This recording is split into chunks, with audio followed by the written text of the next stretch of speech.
नमस्कार। श्री पुरुषोत्तमाय नमः। अधिक मास महात्म्य कथा में आज 18वें अध्याय का हिंदी में भावार्थ सुनिए। अष्टदशोऽध्यायः। नारद उवाच दृढधन्वा महिपां किमुवाच ततः परं वाल्मीकिर् भगवान् साक्षात् द्वदस्व तपोनिधे। नारद जी बोले, हे तपोनिधे, उसके बाद साक्षात भगवान वाल्मीकि मुनि ने राजा दृढधन्वा को क्या कहा, सो आप कहिए। श्री नारायण बोले, वह राजा श्री दृढधन्वा अपने पूर्व जन्म का वृतांत सुनकर आश्चर्य करता हुआ मुनि श्रेष्ठ वाल्मीकि से पूछता है। दृढधन्वा बोला, हे ब्राह्मण, आपके नवीन नवीन सुंदर अमृत के समान वचनों को बारंबार पान कर भी मैं तृप्त नहीं हुआ, इसीलिए पुनः उसके बाद का वृतांत कहिए। वाल्मीकि मुनि बोले, हे जगत पते, इस प्रकार उस ब्राह्मण के विलाप करते समय गर्जना से दशों दिशाओं को गुंजित करता हुआ असमय में होने वाला मेघ आया। पर्वतों को कांपने के समान तीक्ष्ण स्पर्शों वाला वायु बहने लगा और बिजली अत्यंत चमकती हुई अपनी आवाज से दशों दिशाओं को पूर्ण करती हुई। इस तरह 1 मास तक वृष्टि हुई यानी वर्षा हुई, जिस जल से पृथ्वी भर गई, परंतु पुत्र शोक रूप अग्नि के ताप से संतप्त वह ब्राह्मण ब्राह्मणी कुछ भी न जान सके। न तो जलपान किया और न भोजन ही किया, केवल हे पुत्र इस प्रकार कहकर विलाप करते हुए ब्राह्मण का उस समय जो 1 मास व्यतीत हुआ था, वह श्री कृष्ण चंद्र का प्रिय पुरुषोत्तम मास था। सोना जानते हुए उस ब्राह्मण को पुरुषोत्तम मास का सेवन हो गया। उस पुरुषोत्तम मास के सेवन से अत्यंत प्रसन्न नूतन मेघ के समान श्याम वर्ण वनमाला से भूषित हरि भगवान स्वयं प्रकट हुए। जगत के नाथ हरि भगवान को प्रकट होने पर मेघ समूह गायब हो गए। बाद में उन ब्राह्मण ने पुरुषोत्तम श्री कृष्ण चंद्र को देखा। दर्शन होने के साथ ही गोद में लिए हुए पुत्र के शरीर को जमीन पर रखकर स्त्री सहित ब्राह्मण श्री कृष्ण भगवान को दंडवत नमस्कार करता हुआ हाथ जोड़कर श्री कृष्ण भगवान के सामने खड़ा होकर श्री कृष्ण भगवान ही हमारे रक्षक हों, ऐसा विचार करता हुआ भगवान श्री पुरुषोत्तम की सेवा से प्रसन्न हो अमृत की वृष्टि करने वाली अत्यंत मधुर वाणी से बोले। श्री हरि भगवान बोले, भो सुदेव, तुम धन्य हो। इस समय आप भाग्यवान हो। तुम्हारे भाग्य के वर्णन करने में त्रिलोक में कौन समर्थ है। हे वत्स, हे तपोधन, जो तुम्हारा होने वाला है उसको हम कहेंगे, तुम सुनो। हे ब्राह्मण, 12,000 वर्ष की आयु वाला पुत्र तुमको हो। इसके बाद तुमको पुत्र से होने वाले सुख में संदेह नहीं। हे द्विजोत्तम, प्रसन्न मन से मैंने यह पुत्र तुमको दिया। हमारे प्रसाद से होने वाले तुम्हारे पुत्र सुख को देखकर हे द्विजोत्तम, देवता, गंधर्व और मनुष्य लोग पुत्र सुख की इच्छा करने वाले होंगे। इस विषय में तुमसे प्राचीन इतिहास में कहूँगा, जिस इतिहास को पहले मार्कंडेय मुनि ने राजा रघु से कहा था। प्रथम को श्रेष्ठ मन वाले धनुर नामक मुनीश्वर लोगों को पुत्र रूप मानसिक चिंता से जले हुए दुख देखकर दुखित हुए और अमर पुत्र की इच्छा करके दारुण तप करने लगे। 1000 वर्ष बीत जाने पर धनुर मुनि से देवता लोग बोले, हे मुनीश्वर, तुम्हारे तप से हम सब प्रसन्न हैं, इसलिए अपने मन के अनुसार श्रेष्ठ वर को तुम मांगो। श्री नारायण बोले, देवताओं के अमृत तुल्य उस वचन को सुनकर उन तपोधन धनुर नामक मुनि ने बुद्धिमान और अमर पुत्र को मांगा। बाद उस ब्राह्मण से देवताओं ने कहा कि पृथ्वी में ऐसा पुत्र नहीं। तब धनुर मुनि ने देवताओं से कहा कि अच्छा ऐसा पुत्र दो जिसकी आयु की मर्यादा बधी हो। देवताओं ने कहा कि कैसी मर्यादा चाहिए, कहो।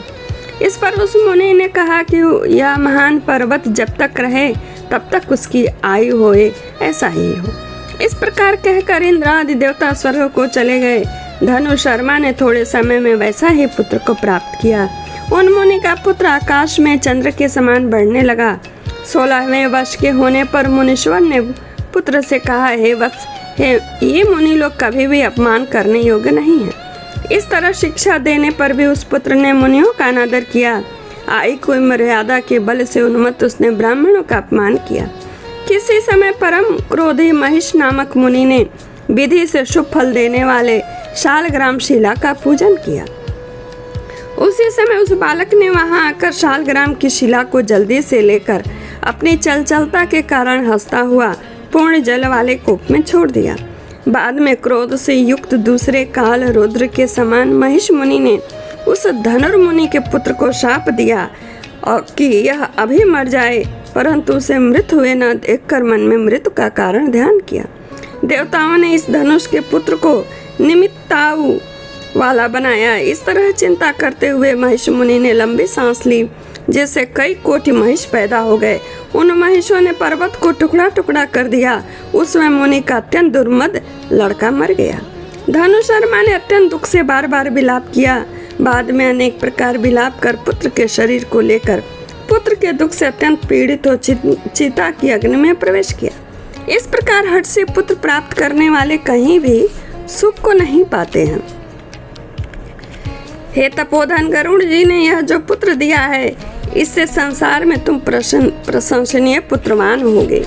हे अनग, मैंने प्रसन्न होकर के तुम्हारे तप से प्रसन्न होकर के पुरुषोत्तम के महात्म से इस पुत्र को चिरस्थायी किया। यह तुमको सुख देने वाला हो। पुत्र के साथ सर्वदा भोग कर पृथ्वी पर आओगे। हे द्विजोत्तम, यहाँ तुम चक्रवर्ती राजा होगे, दृढ़ धनवा नाम से प्रसिद्ध होगे तथा सेना सवारी से युक्त हो 10,000 पर्यंत पृथ्वी के राज्य का सुख भोगोगे। इंद्र के पद से अधिक अखंड बल और ऐश्वर्य होएगा। उस समय यह गौतमी स्त्री पटरानी होएगी, नित्य पति सेवा में तत्पर और गुण सुंदरी नाम वाली होगी। राजनीतिक विशारद तुमको 4 पुत्र होंगे और सुंदर मुख वाली महाभागा सुशीला नाम की कन्या होगी। हे महाभाग, सुरों को दुर्लभ संसार के सुखों को भोग कर इस पृथ्वी में हमने सब कुछ किया, अब कुछ कर्तव्य नहीं है। इस तरह ज्ञान से मोहित होकर अत्यंत दुस्तर संसार के विषयों से खींचे हुए मन वाले तुम संसार रूपी समुद्र के पार करने वाले विष्णु भगवान को जब भूल जाओगे, तब हे विप्र, उस समय वन में यह तुम्हारा पुत्र शुक पक्षी होकर वट वृक्ष के ऊपर बैठकर वैराग्य पैदा करने वाले श्लोक को बार बार पढ़ता हुआ तुमको इस प्रकार बोध कराएगा। शुक पक्षी के वचन को सुनकर दुखित मन होकर आओगे।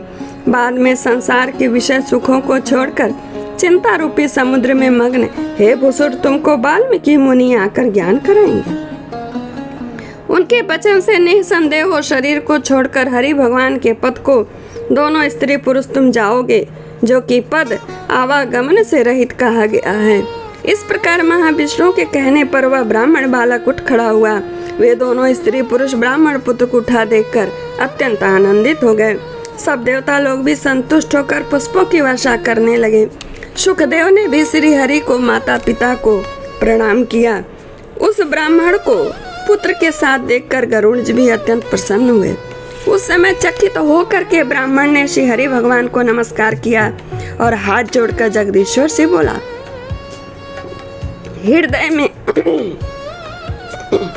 हृदय में होने वाले संदेह को दूर करने के लिए हर्ष के कारण गदगद वचन से बोला, हे हरे हरे, मैंने 4000 वर्ष पर्यंत लगातार अत्यंत दुष्कर तप किया।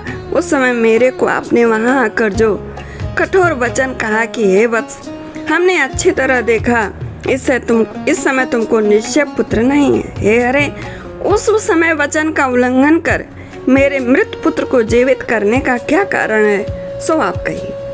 अगले अध्याय में कारण को सुनिए। श्री बृहन नारदीय पुराणे पुरुषोत्तम मास महात्म्य श्री नारायण नारद संवादे सुदेव पुत्र जीवनम नामष्टदश ओम तत्सत। श्रीमन्नारायण नारायण हरि हरि।